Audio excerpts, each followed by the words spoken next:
Today I'm gonna make my second ever carbon fiber part for my 1968 Chevy C10.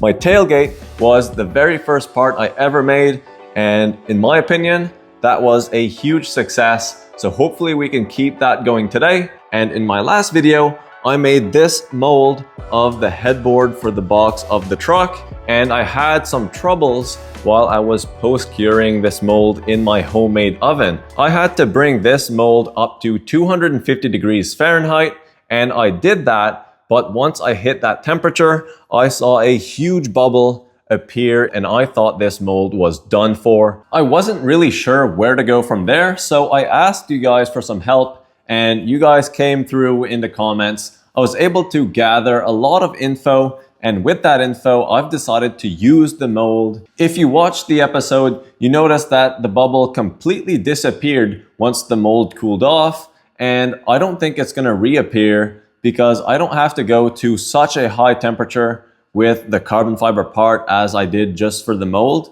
So I think we're gonna be safe, but we're gonna try it out. We'll send it and we'll see what happens. I also saw a question time and time again, and that is, why are you post-curing your molds and your carbon fiber parts in your homemade oven? And you can see the oven in the background, and that's where I put all my parts to cure at elevated temperatures, in my case, 180 degrees Fahrenheit.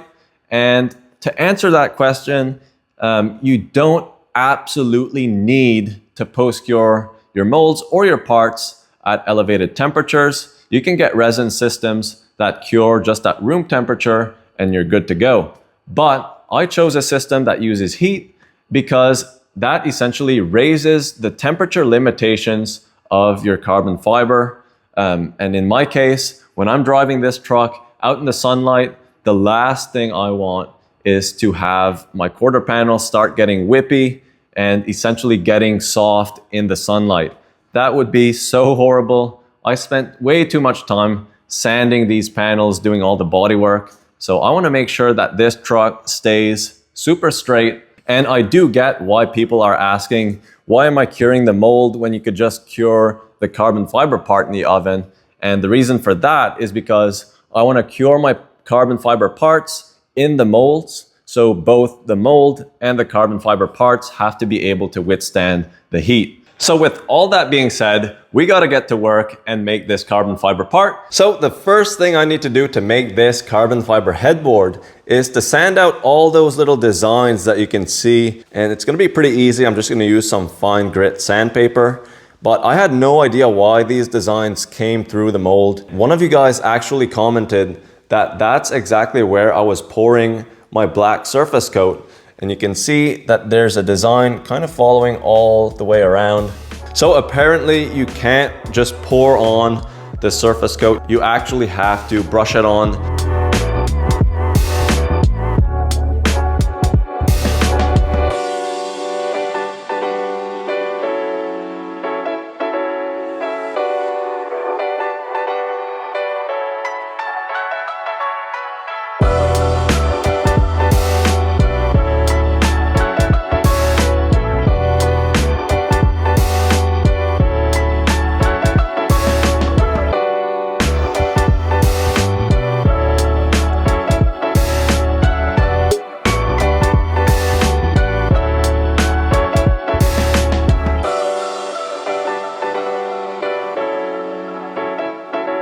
The air pocket is gone. So I'm just gonna scratch that up and we're gonna apply some new black surface coat. You won't even be able to tell it was there.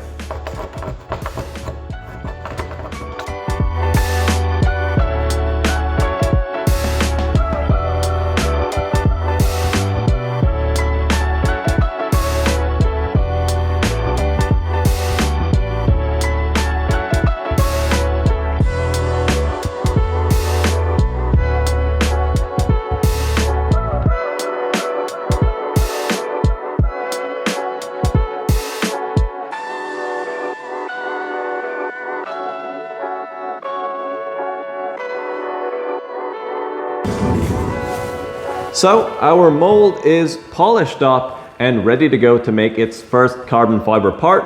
Now I'm super excited to get started, and I'm going to be using the Resin Infusion method. It allows you to get a super high quality part by using vacuum pressure to essentially squeeze out the excess resin out of the fabric, and you get a very good ratio of resin to fabric, which makes your part very strong and of course lightweight.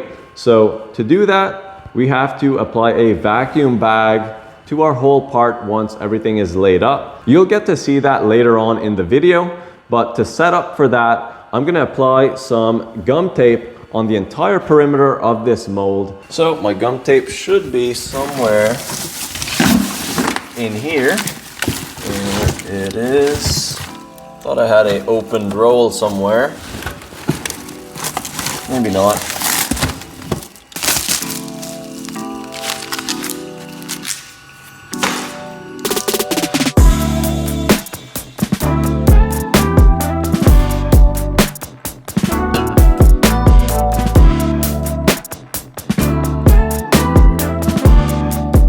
With the gum tape thoroughly stuck on the mold, we are now ready to apply the Loctite FMS, or the mold sealer.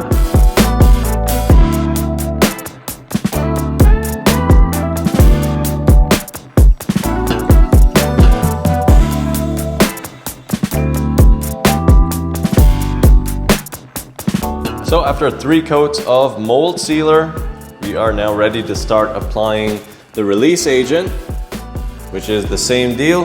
3 coats, we'll be ready to go. So to apply the release agent, it's super simple. You just wanna wipe it on with a very thin film, just so that it looks wet, but you don't wanna have pooling or any sort of puddles. Wait for that to dry up a little bit, and then you wipe it off, or wipe off any wet spots anyway.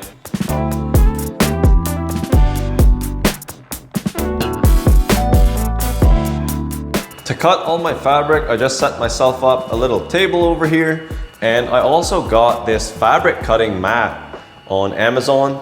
So this is really gonna help me out. I'll be able to use the roller cutter.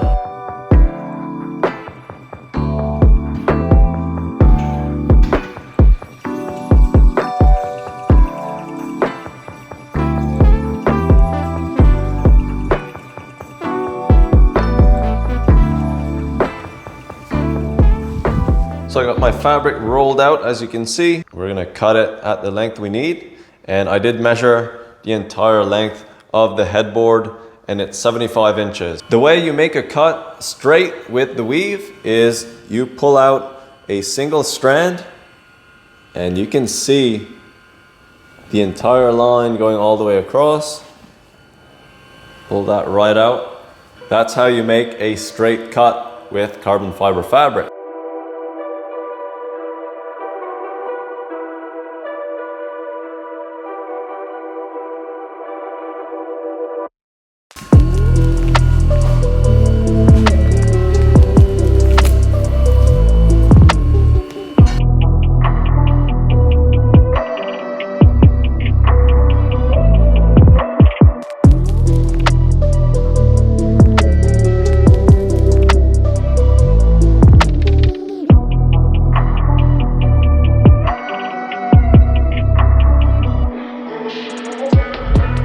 So the first layer of fabric is down, and I did spray some spray tack on the corners and on the bottom of the mold here, just to hold it in place. And I didn't put any on the top here, and neither in this little crease. That's just because I want that fabric to be able to move, and I'm gonna shift it around once I have some vacuum pressure on this. But now we're gonna move over to the next size of fabric. And this is 6K fabric, so it's basically double the thickness.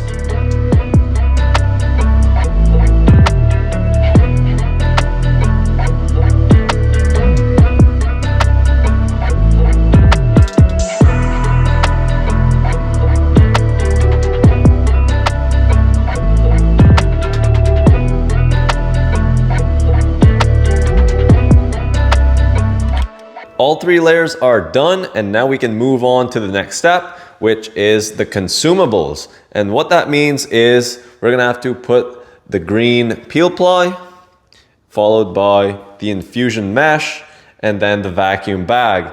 The first one is the peel ply, and this is just gonna separate all the layers of carbon from the rest of the consumables, and it's gonna make it easier to rip everything off when it's done.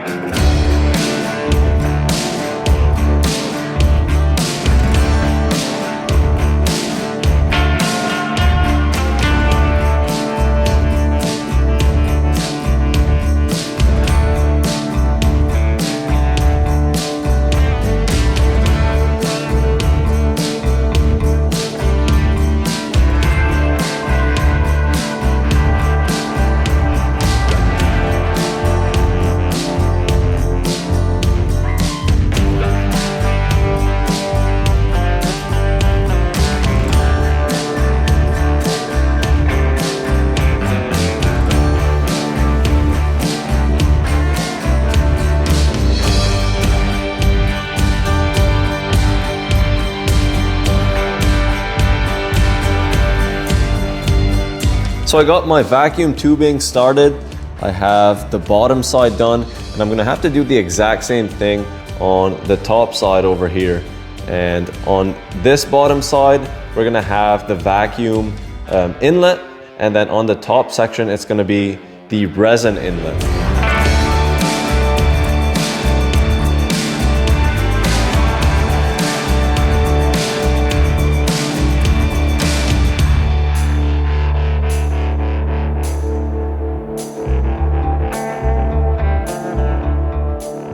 All right, so we got the vacuum bag on, it's ready to go. Got some pleats, and the pleats are just there to allow some extra slack on the bag so that it can go around this little bump that was on the middle of the headboard. And from this T-fitting, I have some spiral tubing going along the entire top section of the headboard here. And that's where all the resin is gonna start pulling through the part from.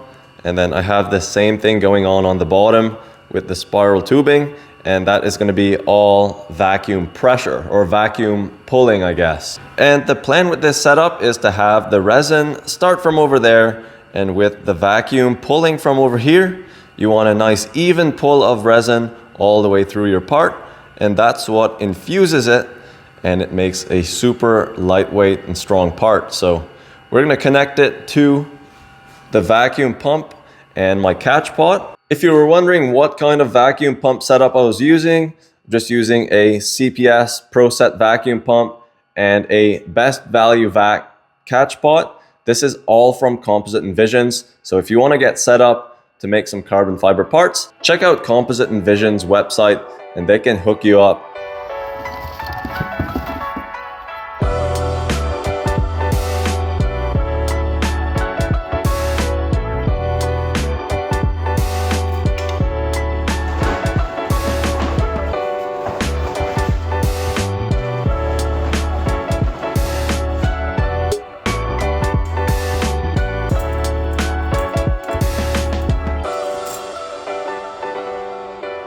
All right, we are ready to go. I'm gonna turn on the vacuum pump.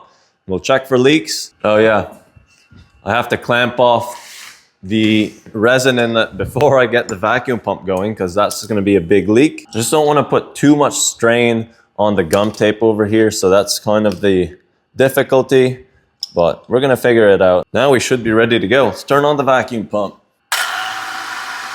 So right now I just have a slight vacuum pulled. I'm gonna try and get everything positioned to where I want it, and then we'll pull the rest of the vacuum after I'm happy with it. And I'm also going around just checking for leaks on all the pleats and the corners, anywhere that could have a potential leak. Just going around to make sure it's all sealed up.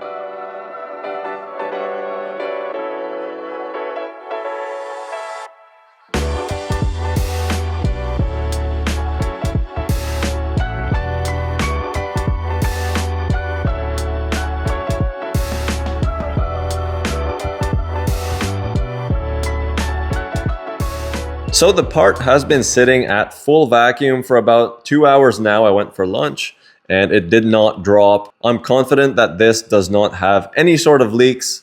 And I did unhook my vacuum inlet. It's just clamped off, as you can see. And now I'm going to be using my degassing chamber to basically get all the bubbles out of the resin that I'm going to be infusing into this part. This isn't really a absolutely crucial step. I just want to do it to make sure that I don't have any bubbles in the part. To degas the resin, I have to use vacuum pressure to pull out the bubbles out of the resin. So what I'm going to have to do is I'll have to mix up my batch that I need for my headboard, and I'm just going to throw it in my catch pot, and I'll hook up my vacuum pump. I'll leave that for 5-10 minutes, and that should pretty much get rid of all the bubbles that is trapped inside of that resin. To mix my epoxy, I have just a container that I cleaned super well, made sure there's nothing in there, and everything is mixed by weight. So the first thing I'm gonna do is I'll turn my scale on with my container on it. That's gonna zero out the scale, and I'm gonna remove it, and that should give me a negative value. So the container is 3 ounces. I'm gonna write that down just so I don't forget, because if my scale resets at any point, I wanna make sure I know how much that container weighs with nothing in it, and then I can subtract it from the epoxy. And I always get a little bit nervous when I start mixing up these resins, because you have a very limited time to work with this stuff. And when I'm trying to film footage for you guys and mix the epoxy, get everything ready, you know, time goes by fast, and I don't really want to waste any of this material because it is quite expensive.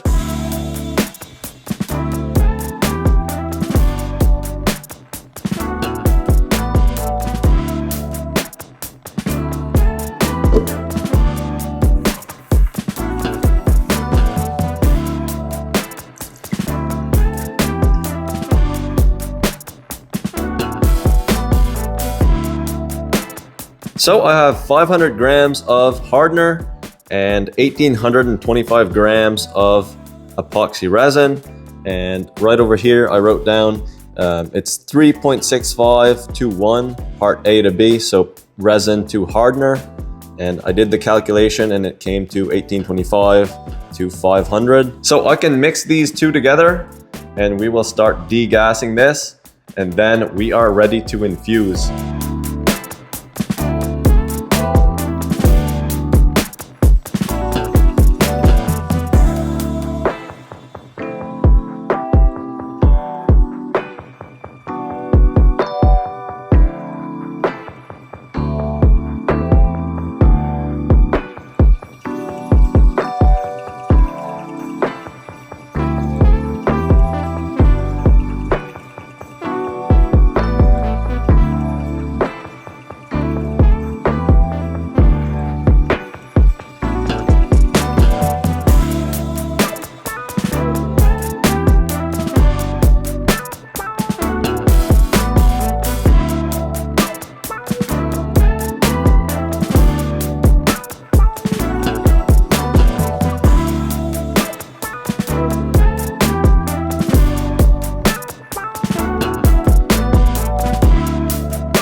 Feed line is wide open. Here we go. We are now infusing. You can see that it's a pretty even pull so far, so hopefully it keeps going that way. We're also sitting at maximum vacuum, so that's excellent. And we're about halfway done through this infusion. Slowly but surely, we're getting there.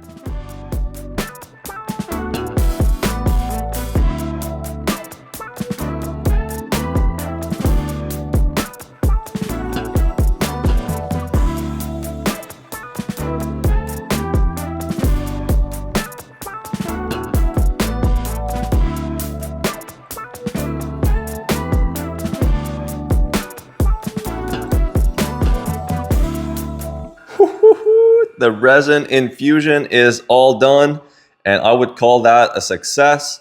We have 0 air pockets anywhere, and we had a very even pull all the way through. And of course, we didn't run out of resin, so I don't want to speak too soon, but I think we got this perfected. You know, this really went exactly how I planned it out, and I had no drama or hiccups, so I'm super happy about it, and it makes me a lot more confident to go forward with more complex parts like my quarter panels, which we're going to tackle next. And now we're just going to wait for this to cure 24 hours at room temperature, and then we're going to throw it in my homemade oven to post-cure at 180 degrees Fahrenheit for 8 hours. So at this point, it's just a waiting game. Hopefully nothing changes. I got my bag clamped off on both ends, so we're good to go for now.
So my headboard has been in the oven for 8 hours at 180 Fahrenheit. Unlike the mold for this part, this actually went super smooth.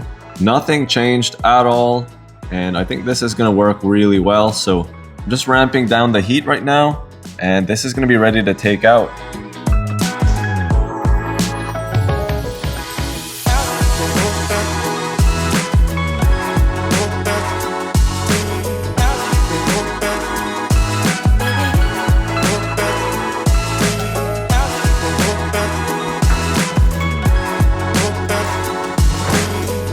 The carbon fiber headboard is out of the oven, and I am so excited to see how this turned out. We got to rip off all the consumables. It's gonna be like Christmas, and I'm way too excited, so let's get right to it.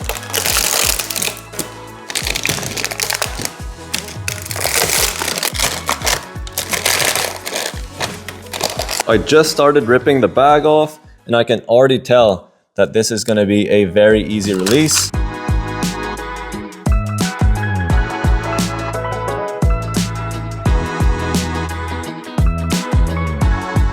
It's pretty tough to remove the peel ply, so I'm going to make a few slits and just remove sections at a time.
Oh, just have to pop it off the top, and this should come right off.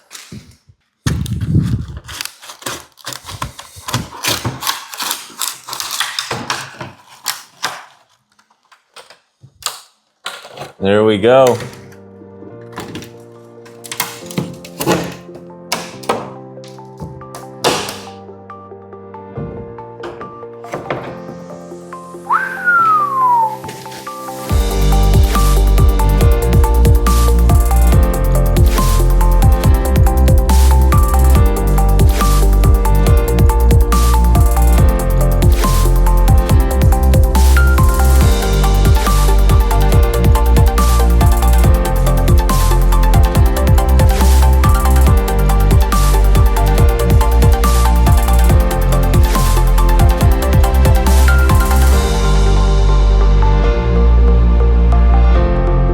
We've got another carbon fiber part, and I have to say, I'm pretty happy with the results. I mean, that's a carbon fiber headboard.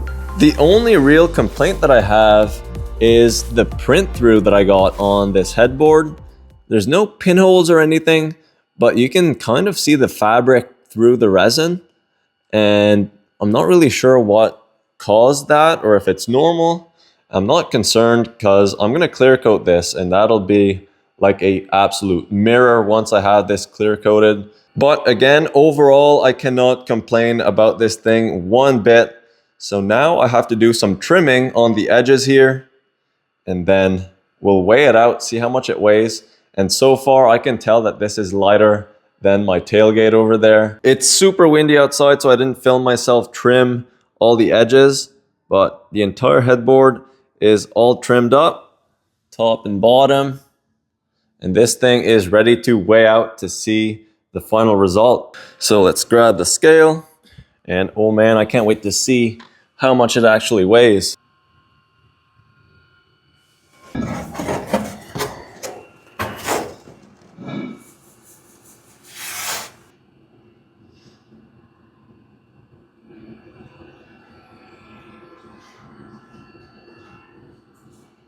£2.8 pounds. How do you beat that? Who else has body panels that pretty much float? Watch this. So far we have a carbon fiber tailgate and a carbon fiber headboard. So the next step is going to be making a carbon fiber quarter panel. That's going to be a huge undertaking. It's probably going to be a 3-piece mold, but we're going to figure all that out in the next episode. And if you guys have any tips and tricks on how to make carbon fiber parts, leave them down in the comments. I'll go through all of them. I'm still a beginner. I still want to learn a lot of stuff, and you guys have a lot of knowledge, so help me out if you can. And with that being said, thank you all for watching, and I'll see you next time.